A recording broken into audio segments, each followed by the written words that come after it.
warahmatullahi wabarakatuh. Perkenalkan, nama saya Dilardi Gunawan, NIM 19087018.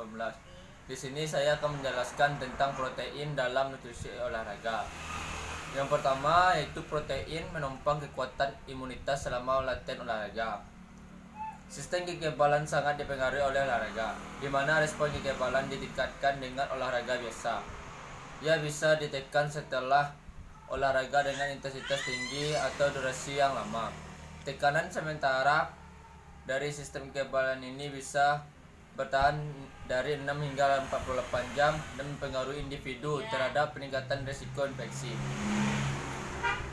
Dibandingkan dengan sumber nutrisi lainnya, penelitian menunjukkan bahwa protein itu unik dalam kemampuannya mengoptimalkan beberapa aspek utama fungsi kekebalan.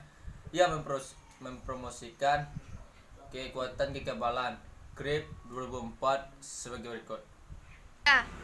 Protein dapat menunjuk kepada suatu jajaran pecahan termasuk protein hewan utama A-lactomin dan B-aklobin, dan pecahan minor seperti protein serum lactoferrin, juga satuan imunoglobulin.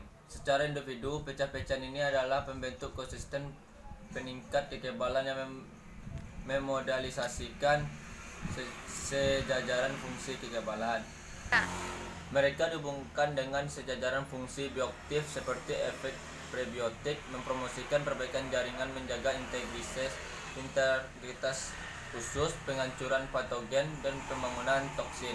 Secara kolektif, protein adalah suatu dari beberapa materi nutrisi yang terbukti dalam penelitian yang memodalisasikan aspek fungsi kekebalan baik secara spesifik atau non-spesifik menggunakan modal in vitro dan in vivo yang telah terbukti. Seringkali peningkatan ini memiliki korelasi dengan peningkatan yang dapat diukur dalam kesehatan kekebalan termedialisasi. Grip 24. Melalui konsentrasi sistemnya yang kaya, protein adalah diet yang ditunjukkan dalam penelitian yang meningkatkan produksi glutatione. Glutatione atau disingkat GSH adalah pusat antioksidan tubuh dan sistem pertahanan kekebalan. Konsentrasi GSH dalam beragam sel meregulasikan banyak bentuk fungsi kekebalan dan kemampuan tubuh untuk menjaga kesehatan dan menghindari penyakit. Studi pada hewan dan manusia telah menunjukkan bahwa dibandingkan dengan sumber nutrisi lainnya, protein adalah eksklusif dalam kemampuannya meningkatkan produksi GSH yang mengoptimalkan banyak aspek pada fungsi kekebalan. Claire 2000. Otot adalah sistem utama glutamine. Asam amino adalah bahan-bahan yang penting bagai sistem kekebalan, replikasi selular, dan banyak fungsi lainnya yang tidak dapat diperbaikan. Ada bukti yang menyerap kode stres metabolisme yang kuat, seperti latihan olahraga yang dapat melebihi kapasitas tubuh untuk mensintesakan glutamine. Hal ini dapat membawa kepada fungsi kekebalan yang rusak, penyakit yang terulang, infeksi, dan performa buruk yang berkelanjutan. Protein adalah sumber terkaya asam amino yang dikenal dengan digunakan secara eksklusif untuk sintesa glutamine dalam otot. Mereka adalah BCAA 26% dan glutamat 6,55%. Oleh karenanya lebih dari sepertiga seluruh profil asam amino. Protein ditunjukkan untuk melestarikan penampungan glutamine otot.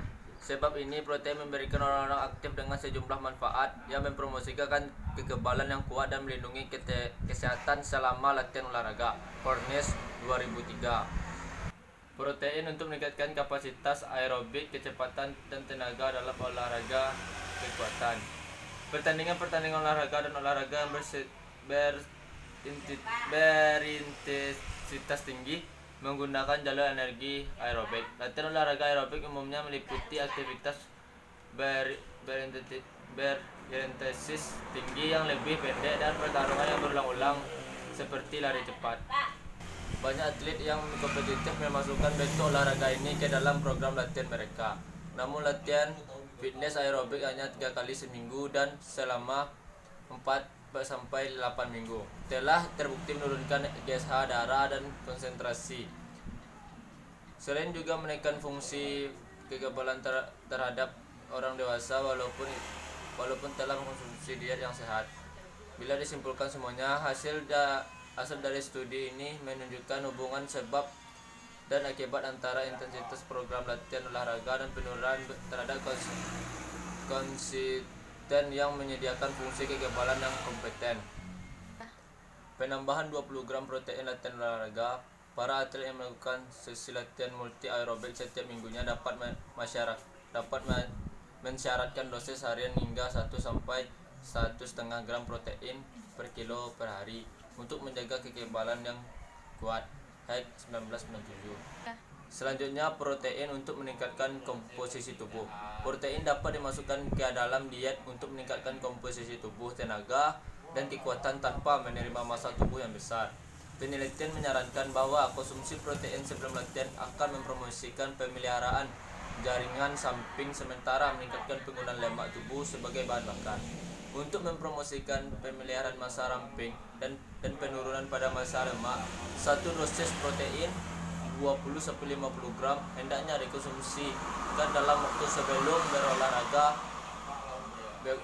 menurut Beautebot et al. Tahun 2002. Adapun protein meningkatkan kapasitas antioksidan dan meningkatkan performa.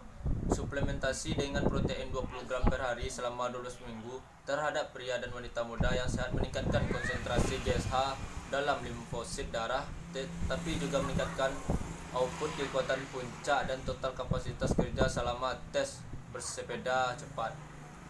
Menurut Lens 1999. Dalam percobaan lainnya, setelah 70 hari suplementasi dengan beragam protein, para partisipan yang mendemonstrasikan penurunan secara nyata pada kerusakan oksidatif, meningkatkan resisten terhadap lelah dan meningkatkan status selenium CIL tahun 2003.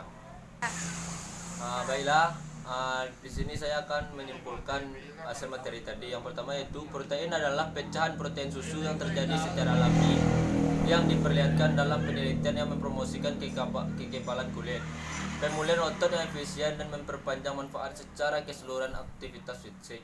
Protein memberikan sejumlah manfaat unik terhadap para atlet. Selanjutnya, secara cepat dicerna, mudah mengasimilasikan sumber protein berkualitas tinggi yang mensimulasikan sejumlah sintesis protein yang lebih besar dan penerimaan protein bersih dalam jaringan daripada sumber protein lainnya. Yang ketiga, secara langsung meningkatkannya sejumlah aspek utama fungsi kekebalan yang melindungi melawan penyakit dan infeksi. Oke, baiklah, hanya itu yang dapat saya presentasikan. Kalau ada kata-kata yang salah, tolong dimaafkan. Wabillahi taufiq wal hidayah. Wassalamualaikum warahmatullahi wabarakatuh. Dadah.